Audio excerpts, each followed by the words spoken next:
আসসালামু আলাইকুম। আজ আমি এক্সপ্লেন করতে যাচ্ছি 2018 সালে রিলিজ হওয়া ইন্দোনেশিয়ান হরর মুভিটির নাম জাগা পোচং। জিন জাতি যারা পৃথিবীতে মানব আগমনের পূর্ব থেকেই ছিল এবং এখনো তাদের অস্তিত্ব বিরাজমান। সাধারণত মানুষের চোখে তারা দৃষ্টিগ্রাহ্য নয়, কিন্তু কিছু কিছু জিন এমনও আছে যারা মানুষের মতোই চলাফেরা করতে পছন্দ করে, আর তাদের পথে যদি কেউ বাধা হয়ে দাঁড়ায় তাহলে তার পরিণাম হয় খুবই ভয়াবহ।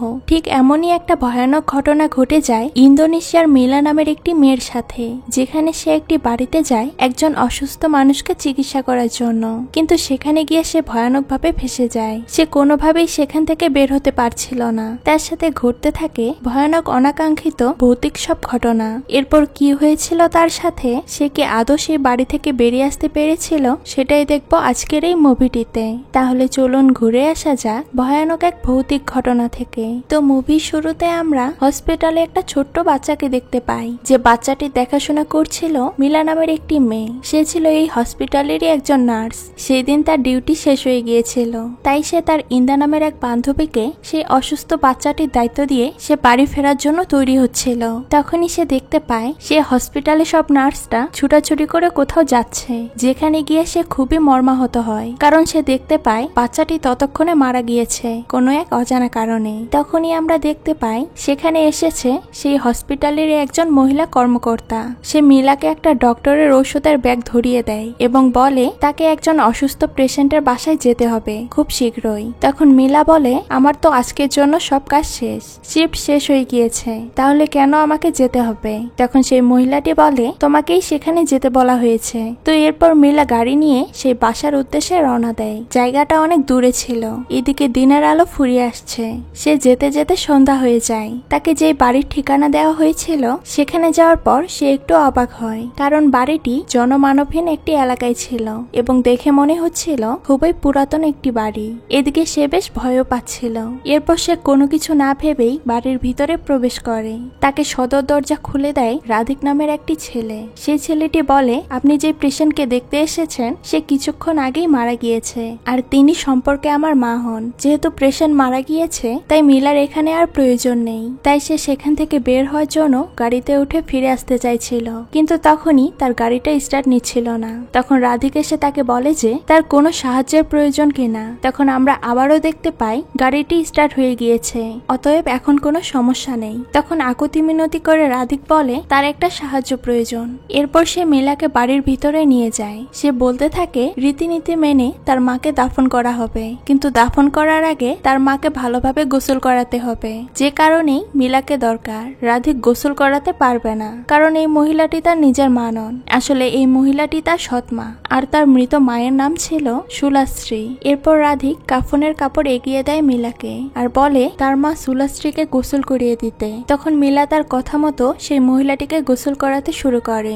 গোসল করানোর পর কাফনের কাপড় পরিয়ে দেয়। এরপর তার কাজ শেষ করে সে উপরের তলায় চলে যায় সেখান থেকে তার ব্যাগ আনতে, যেটি সে চিকিৎসার জন্য এনেছিল। সে যখন সেটা নিয়ে সেখান থেকে চলে যাবে, এমন সময় আমরা দেখতে পাই এদিকে রাধিক ফোনে কারোর সাথে কথা বলছিল। ফোনের অন্য পাশ থেকে কেউ একজন তাকে বলছিল যে তার মায়ের ডেথ সার্টিফিকেট সাবমিট করার জন্য। মিলা চলে যাচ্ছে দেখে রাধিক তাকে বলে তাদের রিলেটিভরা আসতে কাল সকাল হয়ে যাবে, আর বাড়িতে তার ছোট মেয়ে নভি একা থাকে। এদিকে রাধিকের তার মায়ের সার্টিফিকেট জমা দেওয়ার জন্য একটু শহরে যেতে হবে, তাই সে মিলাকে বলে সে যেন আজকের রাতটা কষ্ট করে এখানেই থেকে যায়। মিলা যদিও এটা করতে চাইছিল না, কিন্তু তার মনে কোথাও একটা মনুষ্যত্ব বোধ ছিল, যার কারণে সে না করতে পারছিল না, কিন্তু সে কিছুটা ভয়ও পাচ্ছিল। তো যাই হোক, এদিকে রাধিকও তার কাজে চলে যায়। মিলা সুলাশ্রীর মৃতদেহকে নিচে রেখে উপরে নভির কাছে চলে যায় এবং সেখানে গিয়ে মিলা নভিকে দেখতে পায় সে ঠিকঠাক মতো হাঁটতে পারে না, লাঠি দিয়ে তাকে হাঁটতে হয়। এরপর মিলা যখন আবারও নিচে আসে তখন সে দেখতে পায় যে সেখানে থাকা টেপ রেকর্ডার একা একাই চলছিল। মিলা যখন সুলাশ্রীর মৃতদেহের পাশে যায় তখন সে উপরের তলা থেকে নভির আওয়াজ শুনতে পায়। সে বিপদ বুঝে দ্রুত উপরে চলে যায় এবং উপরে গিয়ে দেখতে পায় নভি কিছু একটা দেখে অনেক ভয় পেয়ে খাটের নিচে চলে গিয়েছে। নভি বারবার সামনে থাকা আলমারির দিকে ইশারা করছিল, কারণ সেটার ভেতর থেকে কিছু একটার আওয়াজ আসছিল। মিলা ভয়ে ভয়ে আলমারিটি খোলে, কিন্তু ভিতরে সবকিছুই স্বাভাবিক ছিল। প্রচন্ড ভয়ের কারণে নভির শ্বাসকষ্ট শুরু হয়, তাই মিলা তাকে ইনহেলার দিয়ে বিছানায় শুয়ে দেয়। এদিকে মিলার গলা গলাও শুকিয়ে আসছিল। এরপর সে চলে যায় পানি খাওয়ার জন্য, কিন্তু আমরা পর্দার পিছনে একটা লাশের অবয়বকে দাঁড়িয়ে থাকতে দেখতে পাই, যেটাকে মিলা খেয়াল করে না। সে যখন সিঁড়ি দিয়ে উপরে উঠে যাবে তখনই সে তার সামনে দেখতে পায় পর্দার ওপারে কোনো একটা লাশের অবয়ব। সে ভয়ে ভয়ে সেই পর্দাটি সরায়। তখন সেখানে কিছুই ছিল না। সে ভাবছিল এটা হয়তো তার মনের ভুল। সে সেখানে আজব রকমের শব্দও পাচ্ছিল। তখনই আমরা দেখতে পাই তার পিছনেই রয়েছে সেই ভয়ানক লাশটি, যেটাকে মিলা তখনও লক্ষ্য করেনি। তবে হঠাৎ করেই তার সামনে দিয়ে একজন দৌড়ে চলে যায়, আর তখনই তার ঘুম ভেঙে যায়। অর্থাৎ এতক্ষণ মিলা স্বপ্ন দেখছিল, কিন্তু সে পাশে তাকিয়ে দেখে সেখানে নবী নেই। ছোট মেয়েটি কোথায় চলে গিয়েছে তাকে খুঁজতে মিলা সিঁড়ির দিকে আসে। সেখানে এসে মিলা দেখতে পায় নবী এক দৌড় দিয়ে সিঁড়ি দিয়ে নিচে নেমে যাচ্ছে। কিন্তু এটা কিভাবে সম্ভব? নবী তো লাঠি ছাড়া চলতেই পারে না। মিলা এই সবকিছু দেখে অনেক অবাক হয়ে যায়। এরপর সেও নিচে নেমে আসে আর বাসার বাইরে চলে যায়। নবীকে খোঁজার সময় নবীর ইউজ করা লাঠিটি তার পায়ের নিচে সে দেখতে পায়। সে যখন উপরে তাকায় তখন সে অবাক হয়ে যায়, কারণ সে দেখে নবী বাসার ছাদে একাই দাঁড়িয়ে আছে, যেন সে এখনই নিচে লাফিয়ে পড়বে। মিলা তখনই দৌড়ে গিয়ে নবীকে সেখান থেকে নামিয়ে আনে। এরপর রাধিক মিলাকে কল করে আর বলে সে বাড়ির কাছাকাছি চলে এসেছে, মিলা চাইলে এখন আসতে পারে। তখন মিলা রাধিককে বলে যে নবীকে এখানে একা রেখে চলে আসা মোটেও ঠিক হবে না, কারণ সে কিছুক্ষণ আগেই ছাদের কিনারায় দাঁড়িয়েছিল। একটু হলেই সে ছাদ থেকে পড়ে যেত। তাই রাধিক একেবারে বাসায় ফিরলেই সে চলে যাবে। কিন্তু রাধিক মিলাকে বলে নবীর একা বাসায় থাকার অভ্যাস রয়েছে, কোনো সমস্যা নেই। এটা শুনে মিলা কিছুটা অবাক হয়। এরপর মিলা যখন নবীর কাছে যায় তখন সে দেখে নবীর শরীর একদম বরফের মতো ঠান্ডা হয়ে গিয়েছে। তাই সে নবীকে কফি বানিয়ে দেয় যাতে শরীর কিছুটা গরম হয়। এরপর মিলা নবীকে জিজ্ঞেস করে যে এত উপরে তুমি কিভাবে উঠেছিলে, কিন্তু নবী কিছুই বলে না। আর তখনই আমরা শুনতে পাই কিছু অদ্ভুত আওয়াজ, যেটা আসছিল দরজার ওপার থেকে। মিলা যখন ভয়ে ভয়ে সেখানে গিয়ে দরজাটা খুলবে তখনই নবী তার হাত ধরে ফেলে আর তাকে দরজাটা খুলতে দেয় না। এরপর আমরা দেখতে পাই নবীর শ্বাসকষ্ট শুরু হয়ে গিয়েছে। মিলা তখন দৌড়ে উপর থেকে ইনহেলার আনতে যায়। তখনই তার সামনে থাকা ছোট একটা আয়নাতে সে দেখতে পায় তার পিছনেই রয়েছে কাফনে মোড়ানো একটা ভয়ানক লাশ। কিন্তু সে ভয়ে ভয়ে পিছনে তাকাতেই সে সেখানে আর কিছুই দেখতে পায় না। সে যখন আবারও আয়নার দিকে তাকাবে তখনই সেই ভয়ানক লাশটি তার সামনে চলে আসে। সেটা দেখে সে কোনো রকমে দৌড়ে ঘর থেকে বের হতে যাবেই তখনই ঘরের দরজা বন্ধ হয়ে যায়। মিলা তখন অনেক ভয় পাচ্ছিল, কিন্তু অনেকক্ষণ পর দরজাটি একা একাই খুলে যায় আর সে নবীর ঘরের দিকে চলে যায়। সে যখন নবীর ঘরের দিকে যাচ্ছিল তখন সে লক্ষ্য করে যে সুলাস্ত্রীর লাশটা সেখানে ছিল না। এরপর সে নবীর কাছে গিয়ে নবীকে ইনহেলার দেয় আর সেখানে বিপদ আন্দাজ করতে পেরে সে নবীকে নিয়ে বাইরে চলে আসে এবং তারা গাড়িতে উঠে পড়ে। এরপর সে যখন গাড়ি স্টার্ট দিবে এমন সময় সে গাড়ির সামনে আবারও সেই ভয়ানক লাশটিকে দেখতে পায় আর পাশে তাকাতেই সে নবীকে সেখানে আর দেখতে পায় না এবং বাইরে তাকিয়ে সে নবীকে আশ্চর্যভাবে হাওয়ায় ভাসতে দেখতে পায়। নবীকে কোনো এক অশুভ শক্তি ঘরের দিকে ভাসিয়ে নিয়ে যায়। মিলা নবীর বিপদ বুঝতে পেরে আবারও ভয়ে ভয়ে সে বাড়ির মধ্যে প্রবেশ করে। সে ঘরে ঢুকতেই সেখানে একটি চেয়ার দেখতে পায় যেটা একা একাই নড়ছিল। সেখানে সুলাস্ত্রীর লাশটাও ছিল না, কিন্তু তখনই একটি লাশ তার সামনে এসে পড়ে। এতে মিলা প্রচন্ড ভয়ে দৌড়ে নবীর রুমে চলে যায় আর সেখানে যেতেই সে লক্ষ্য করে নবী ঘরের এক অন্ধকার কোণে বসে রয়েছে আর সে মিলাকে বলতে থাকে যে আমার জীবন্ত মানুষের শরীর চাই। এটা বলেই নবী দেয়াল বেয়ে উপরে উঠে যাচ্ছিল।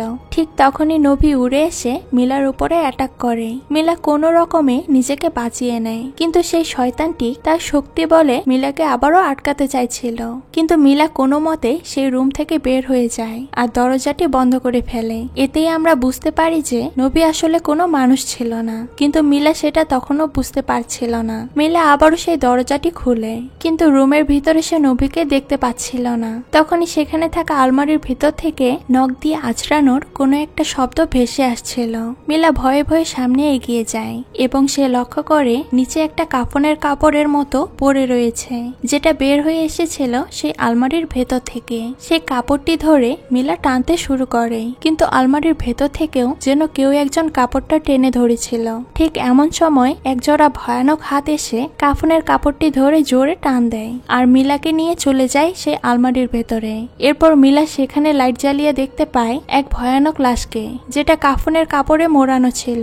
মিলা সেটা দেখে ভয়ে চিৎকার করে ওঠে আর সে দৌড়ে সেখান থেকে পালিয়ে আসতে যাবেই এমন সময় সে সিঁড়ি থেকে পা পিছলে নিচে পড়ে যায়। ঘরটি ছিল তখন পুরো অন্ধকার। সে টর্চ লাইট নিয়ে সামনে মারতেই দেয়ালের মধ্যেও সে সেই ভয়ানক লাশটিকে দেখতে পায়। মিলা এই বাড়ি থেকে বের হতে চাইছিল, কিন্তু বাড়ির সদর দরজা একেবারেই বন্ধ হয়ে গিয়েছিল, যেটা সে একদমই খুলতে পারছিল না। সে তখন অসহায়ের মতো সেখানেই অনেকক্ষণ বসে থাকে। এরপর সে মনের ভিতরে সাহস জগিয়ে সামনের দিকে এগিয়ে যায়। সে সামনে থাকা একটি রুমের মধ্যে যায় আর সেখানে সে একটি সিন্দুক খুঁজে পায়। সে যখন সিন্দুকটি খোলে তখনই মুভির আসল রহস্য ফাঁস হয়। সিন্দুকে সে কিছু ছবি দেখতে পায়, আর আজব বিষয় হচ্ছে যে সেই ছবিগুলোর মধ্যে তার ছবিও ছিল, যেটা দেখে সে অনেক বেশি অবাক হয়ে যায়। সে আরো অনেক বেশি ভয় পেয়ে যায় যখন সে দেখতে পায় সেখানে রয়েছে রাধিকের ছবি, যে কিনা ছবিতে মৃত ছিল। এটা দেখে সে প্রচন্ড ভয় পেয়ে যায়। তার আর বোঝার বাকি থাকে না এই বাড়িতে যারা রয়েছে তারা সবাই মৃত। তখনই সেখানে রাধিকা নবী চলে আসে। এখানে আমাদেরকে অতীতের কিছু দৃশ্য দেখানো হয়। আমরা দেখতে পাই সুলাশ্রী একটা হারিকেন নিয়ে উপরের দিকে যেতে থাকে। সেখানে বিছানায় শুয়েছিল সুলাশ্রীর হাজবেন্ড। তার হাতে মাত্র 3 দিন সময় রয়েছে তার স্বামীর আত্মা অন্য কারো শরীরে প্রবেশ করানোর জন্য, নয়তো তার হাজবেন্ড মারা যাবে। তখনই আমরা বর্তমানে চলে আসি। এখানে রাতে ঘটনাটির আরো একটি টুইস্ট রিভিল করে, অর্থাৎ সুলাশ্রী নামের যে মহিলাটি ছিল সেটা রাধিকের মা নয়, এটা হলো রাধিকের স্ত্রী। আসলে রাধিক যখন বুড়ো হয়ে গিয়েছিল তখন তার স্ত্রী সুলাশ্রী একটা নতুন ছেলের ভেতরে রাধিকের আত্মা প্রবেশ করিয়েছিল। আর এখন যেহেতু সুলাশ্রীর নতুন শরীর প্রয়োজন, তাই তার হাজবেন্ড হিসেবে রাধিক তার স্ত্রী সুলাশ্রীর নতুন বডির জন্য মিলাকে বাছাই করেছে। যেটা শুনে মিলা অনেক বেশি ভয় পেয়ে যায়, আর তার বুঝতে বাকি থাকে না যে এখানে যারা আছে কেউ মানুষ নয়, সবাই জিন। কিন্তু সেটা বুঝতে তার অনেক দেরি হয়ে গিয়েছিল। সে কোনো রকমে সেখান থেকে পালানোর চেষ্টা করছিল, কিন্তু সব রাস্তাই বন্ধ। এরপর সে বাড়ি থেকে বের হওয়ার জন্য উপরে জানালা দিয়ে নিচে লাফ দেয়। সে কোনো রকমে আহত অবস্থায় ওঠে বাড়ির গেটের বাইরে বের হতে যাবে, তখনই পিছন থেকে রাধিক এসে মিলার মাথায় আঘাত করে, ফলে মিলা জ্ঞান হারিয়ে ফেলে। তো কিছুক্ষণ পর আমরা দেখতে পাই রাধিক মিলা আর সুলাশ্রীর দেহ পাশাপাশি রেখে কোনো একটা রিচুয়াল শুরু করেছে। এটা ছিল এক দেহ থেকে অন্য দেহের আত্মা ট্রান্সফার করার রিচুয়াল, অর্থাৎ রিচুয়াল করে বৃদ্ধ সুলাশ্রীর দেহ থেকে তার আত্মা মিলার দেহে আর মিলার আত্মা বৃদ্ধ সুলাশ্রীর দেহে ট্রান্সফার করা হবে। তো এই কালো জাদু যখন সম্পূর্ণ হয় মিলা তখন উঠে বসে এবং মিলার শরীরে এখন রয়েছে সুলাশ্রীর আত্মা। এবার সুলাশ্রীর ভেতরে থাকা মিলার আত্মা সহ তাকে কবরে দাফন করা হয়। কবর থেকে মিলা যখন চোখ খুলে তখন তার আর কিছুই করার নেই। রাধিক তাকে জ্যান্ত কবর দিয়ে দেয়। এরপর আমরা দেখতে পাই তারা 3 জন যারা কেউ মানুষ ছিল না, যারা বেঁচে রয়েছে অন্য মানুষের শরীরে। সেখানে নবী বলে তার এই ছোট মানুষের শরীরে থাকতে আর ভালো লাগছে না, তার দরকার যুবতী কোনো মেয়ের শরীর, কারণ তার বয়সটাও যে যুবতীর মতোই। আসলে নবী হচ্ছে রাধিকা আর সুলাশ্রীর মেয়ে। এরপর মিলা শরীরে থাকা সুলাশ্রী বলতে থাকে যে সমস্যা নেই, তুমি পেয়ে যাবে তোমার দেহ। তখনই হঠাৎ করেই তাদের বাড়ির কলিং বেল বেজে ওঠে। নবী গিয়ে দরজাটি খুলে দেয়, আর আমরা দেখতে পাই সেখানে এসেছিল মিলার হসপিটালের বান্ধবী ইন্দা। সে সেখানে মিলাকে খুঁজতে এসেছিল। তাকে দেখে নবী রহস্যময় ভাবে হেসে ওঠে। তার মানে হলো নবীও অলরেডি তার জন্য নতুন বডি পেয়ে গিয়েছে। আর এই দৃশ্যটির মধ্য দিয়েই এই মুভিটি এখানেই শেষ হয়ে যায়। জিনেরা কিন্তু হাজার হাজার বছর বেঁচে থাকে, কিন্তু সেই তুলনায় মানুষ বেঁচে থাকে খুবই কম সময়। আর যেসব জিন মানুষের মতো জীবনযাপন করতে চায় তাদের প্রয়োজন হয় মানুষের দেহ, কিন্তু মানুষের দেহ তো বেশি দিন পৃথিবীতে স্থায়ী হয় না, যে কারণে তাদের নতুন নতুন বডির প্রয়োজন হয়। আর এটা হয়তো চলতেই থাকবে। তো এই মুভিটি আপনাদের কাছে কেমন লেগেছে সেটা কিন্তু অবশ্যই কমেন্ট করে জানাবেন। আজকে এই পর্যন্তই, দেখা হচ্ছে নতুন কোনো ভিডিওতে। সেই পর্যন্ত সবাই ভালো থাকবেন। আল্লাহ হাফেজ।